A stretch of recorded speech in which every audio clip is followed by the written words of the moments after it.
इसी तरह से मिक्स करके टमाटर डालूं। मुझे दें जल्दी से, पोर कर रही हूँ ये।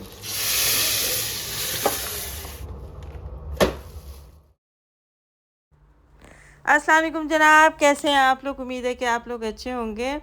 बहुत शुक्रिया आप लोगों के कमेंट्स का। बहुत सारे लोगों ने कमेंट्स किए और तारीफ़ भी की कि आप बहुत अच्छा व्लॉग बनाते हैं। जनाब आपकी मोहब्बत में बनाते हैं और कुछ भी नहीं।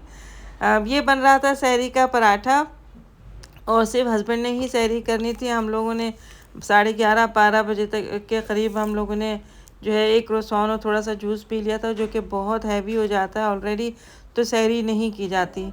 बस वो सारा दिन वही चलता है। अल्हम्दुलिल्लाह भूख भी नहीं लगती, इतनी प्यास भी नहीं लगती, मौसम बहुत अच्छा है, अल्लाह का एहसान है परवरदिगार को। और इंशाअल्लाह अगले साल अल्लाह के हुक्म के साथ अल्लाह ताला जो है वो रमज़ान नसीब करे हर किसी को, और तो अगले साल इससे भी ज़्यादा इंशाअल्लाह मौसम अच्छा होगा।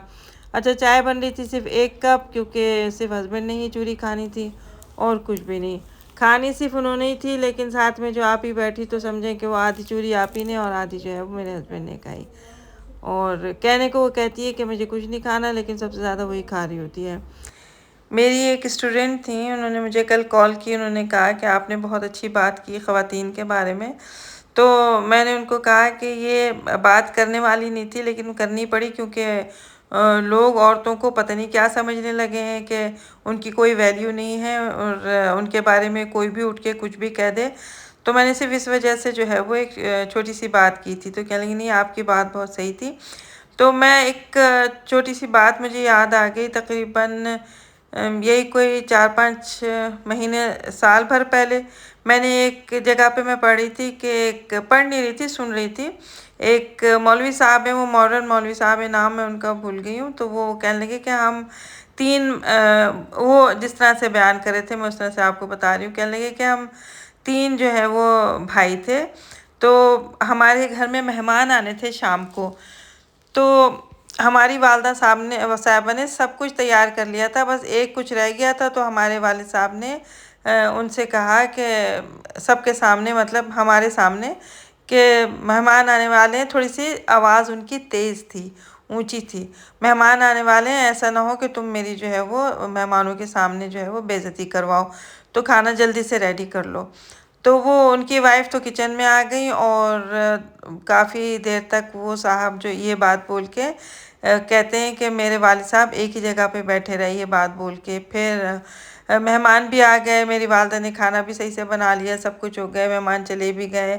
फिर रात को तकरीबन जब सब मेहमान चले गए, तो उन्होंने जो है वो हम तीनों भाइयों को अपने बेडरूम में बुलाया और वालदा भी उनकी वहीं बैठी हुई थी और ख़ामोश थी। तो कहने लगे कि देखो, मैंने तुम तीनों के सामने तुम्हारी वालदा से और अपनी बीवी से ऊंची आवाज़ में बात की थी। तो इसके लिए मैं तुम तीनों के सामने ही तुम्हारी वालदा से और अपनी बीवी से माफ़ी मांग रहा हूँ। ठीक है, तुम लोग गवाह रहना कि मैंने बदतमीज़ी की थी, मैंने ऊंची आवाज़ में इनसे बात की थी, जो कि मुझे नहीं करनी चाहिए थी, और मैं तुम लोगों के सामने ही इनसे जो है वो माफ़ी मांग रहा हूँ। ठीक है, तो इस हद तक औरतों का एहतराम है, लोग करते हैं। और जो नहीं करते, वो उन्होंने एक औरत को एक मसखरा बनाया हुआ है, एक लतीफ़ा बनाया हुआ है कि औरतों के बारे में कुछ भी उठ के कहेंगे तो सब हाँ हाँ हाँ करके बहुत हंसेंगे और इस चीज़ को एंजॉय करेंगे। जबकि नीच लोगों का काम है औरतों का मजाक उड़ाना। और कुरान में सख्त इस चीज़ की जगह जगह पे हुआ कि किसी के बारे में आप कुछ नहीं कह सकते। बहरहाल हर किसी की अपनी तरबियत पे ही बात होती है और कुछ भी नहीं। बहरहाल ये थोड़ा सा हम लोग सौदा जाके ले आए थे आज, और ये कप्स पीछे जो रखे हुए ये मुझे बहुत ज़्यादा पसंद आए थे। इतने ज़्यादा एक्सपेंसिव नहीं थे, मेरे ख्याल में 15-20 दिरहम के होंगे, और मुझे पता नहीं है एग्जैक्टली के कितने के थे, लेकिन मुझे बहुत पसंद आया। मुझे कलरफुल कप्स बहुत पसंद है, हालांकि मैं चाय इतनी शौक से नहीं पीती। पाकिस्तान जाते हैं तो एवरीडे की चाय जो है वो बड़ी मज़े की लगती है, बड़ी अच्छी लगती है, मैं बना रही सूखे हूँ दूध दाल की जो गोश्त। होती आज है। मियाँ ने दाल गोश्त की फरमाइश की है, तो इसमें ज़्यादा तेल नहीं डालूंगी, थोड़ा सा, मतलब 1/4 कप डाला है मैंने इसके अंदर। और अब मैं इसके अंदर डालूंगी, हमें आज तो वो भी नहीं बनेगा फ्रूट चाट, नहीं है ना? ट्राइफल बन रहा है ना, थोड़ी सी प्याज डलेगी इसके अंदर, ज़्यादा नहीं। इसको मैं थोड़ा सा लाइट ब्राउन कर लूँ, फिर मैं आपको दिखाती हूँ। बस ओके, अब मैं इसके अंदर ये तकरीबन आप देख रहे हैं ये आधा किलो के करीब गोश्त है और आधी मैंने प्याज ली है, ज़्यादा नहीं ली इसके लिए। अब मैं इसके अंदर जो है ये गोश्त डाल दूँगी।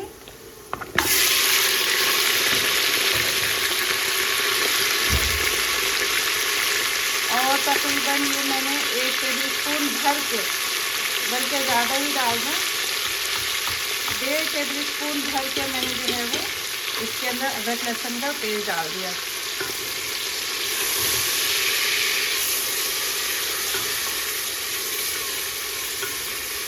अभी 2 में 4 मसाले जो होते हैं हमारे नॉर्मल, लेकिन ये जो है वो मैंने क्या नाम है, ये ज़ीरा और गोल वाली मिर्चें और धनिया, इनको भून के इसका ½ टीस्पून मैं इसके अंदर ऐड करूँगी।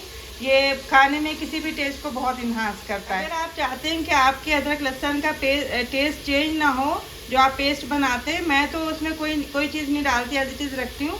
लेकिन मैं कोशिश करती हूँ कि हर 3 दिन में जो है वो अदरक लहसुन पीसूँ, मैं ढेर सारा बना के नहीं रखती। तो आप इसके अंदर 1 या 2 टेबल स्पून आप कोई सा भी ऑलिव ऑयल डाल लें, घर का कुकिंग ऑयल डाल लें, तो ये इसका रंग चेंज नहीं होगा, ये वाइट ही रहेगा।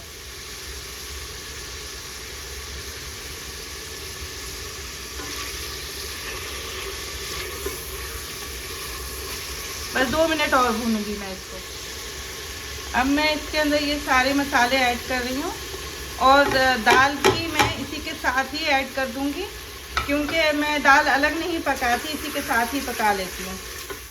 और दूसरी तरफ जो है वो मैं फ्रूट ट्रैफल बनाने की कोशिश कर रही थी, बहुत अच्छा बना था। और मतलब ये तकरीबन मैंने कुछ नहीं तो 6-8 साल बाद बनाया होगा। मीठे की मैं इतनी ज़्यादा शौकीन नहीं हूँ, और जब से हस्बैंड को शुगर हुई है तो वो मैं उनके लिए भी इतना कुछ नहीं बनाती, लेकिन दस्तरखान पे कुछ मीठा रखना ज़रूरी था, इसलिए मैंने फ्रूट ट्रैफल बना लिए। मतलब थोड़ा सा ही बनाया, इतना ज़्यादा नहीं। एक प्याला सामने भिजवा दिया था पड़ोसी क्या, और एक अपने लिए रख लिया था। अच्छे पड़ोसी भी बहुत बड़ी नेमत होते हैं, और अगर नमाजी परहेज़गार पड़ोसी हों तो क्या ही बात है, उनका बड़ा इम्पेक्ट पड़ता है। और मैंने हमेशा देखा है कि वो लोग कभी, उनके जो मर्द हजरात हैं, कभी जो है वो घर में नमाज़ नहीं पढ़ते, हमेशा मस्जिद जाते हैं नमाज़ पढ़ने के लिए, चाहे कुछ भी हो जाए, कितनी ही सर्दी क्यों ना हो, कितनी ही गर्मी क्यों ना हो। मैंने सामने वाले बाप बेटे को हमेशा जो है वो नमाज से 5 मिनट पहले, मतलब जैसे ही अज़ान होती है, अपने घर से निकलते हुए देखा है। ये बहुत बड़ी बात होती है, बड़ा पॉजिटिव इम्पैक्ट पड़ता है आसपास लोगों पर। साथ साथ में जो है वो ट्रैफल भी बन रहा था। तकरीबन ये डेढ़ लीटर का मैंने ट्रैफल बनाया था, 1.5 लीटर दूध का, और साथ में दाल गोश्त भी चढ़ा हुआ था। मेरा बहुत ज़्यादा पसंदीदा है दाल गोश्त। ट्रैफल में मैंने तकरीबन 8 चम्मच जो है वो शक्कर डाली थी। दाल गोश्त अगर आप तंदूर की रोटी के साथ खाएं तो वो हलीम से कम नहीं लगती, और उसके ऊपर मटेरियल भी वही हलीम का वाला डलता है, जैसे हरा धनिया हो गया, पुदीना हो गया, और क्या बोलते हैं उसको, अदरक हो गई। तो ये बड़ा लशपश लगता है, हलीम की ज़रूरत नहीं पड़ती। बस इसके ऊपर हम लोगों ने प्याज का भगार दे दिया था दाल गोश्त के ऊपर, और भगार भी असली घी या मक्खन का ही होना चाहिए, तो ही अच्छा लगता है। तेल का भगार इसके ऊपर बिल्कुल सूट नहीं करता इसको। और चाहें तो आप दाल गोश्त में टमाटर डालें, चाहें तो ना डालें। मैं नहीं डालती, लेकिन इस दफ़ा मैंने डाल के देखा कि मैंने कैसा टेस्ट करता है। टमाटरों की ज़रूरत नहीं होती, खामा में ही टमाटर जो है वो हम डालते हैं इसके अंदर। और ये जो है वो मैं खौलता हुआ ही पानी इसके अंदर डाल रही हूँ, ठंडा पानी मैंने नहीं डाला, नहीं तो फिर पानी अलग हो जाता है और दाल अलग हो जाती है, इसलिए गर्म पानी ही दाल में डालना चाहिए। अगर आपको दाल का पानी बढ़ाना है तो खौलता हुआ ही पानी डालें, कच्चा पानी बिल्कुल भी ना डालें। और साथ में मैं जो ये ट्रैफल को सेट कर रही थी, ये केक मुझे ऐसा समझ नहीं आता ट्रैफल में, लेकिन क्योंकि डलता है इसलिए इसके अंदर हम केक डाल रहे हैं। और थोड़ा सा मैंने रोक लिया था दूसरा बाउल बनाने के लिए। और फ्रूट भी चाहें तो आप डाल सकते हैं, लेकिन मुझे इतने ज़्यादा इसके अंदर फ्रूट पसंद नहीं है, और हस्बैंड को भी नहीं पसंद, तो मैंने कम ही डाले। जिसमें केला है, और थोड़े से अंगूर हैं, किशमिश है, और सेब है। और सबसे ज़्यादा अच्छा लगता है जब हम इसको सेट करते हैं। कस्टर्ड को मैंने फ्रीज़र में रख के काफ़ी देर तक ठंडा कर लिया था, क्योंकि मैंने ट्रैफल बनाना बहुत जल्दी स्टार्ट कर दिया था, क्योंकि इसको जमना ज़रूरी होता है फ्रिज के अंदर।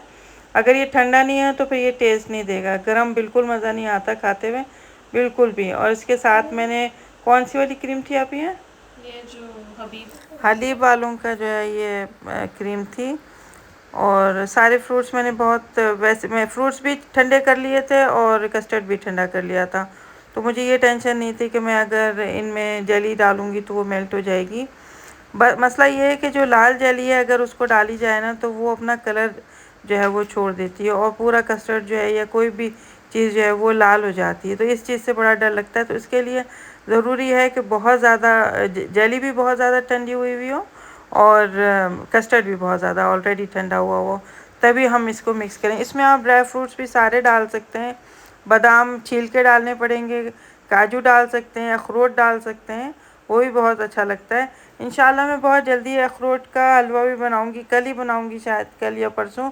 मुझे बहुत ज़्यादा पसंद है और बहुत झटपट बन जाता है। चीज़ें आपके पास होनी चाहिए और मतलब 3 मिनट के अंदर अंदर जो है वो आपका जो है वो अखरोट का हलवा बन के तैयार हो जाता है और रॉयल बनता है। ऐसा नहीं है कि सस्ती चीज़ लगे, बहुत रॉयल होता है, बहुत अच्छा, बहुत कीमती लगता है खाते हुए भी और बनाते हुए भी।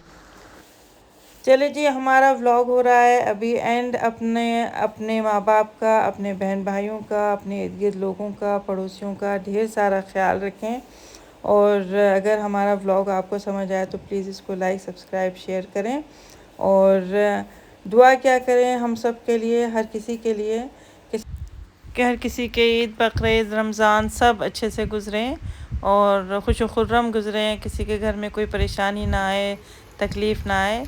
इसी के साथ हमारी तरफ से अल्लाह हाफ़िज़।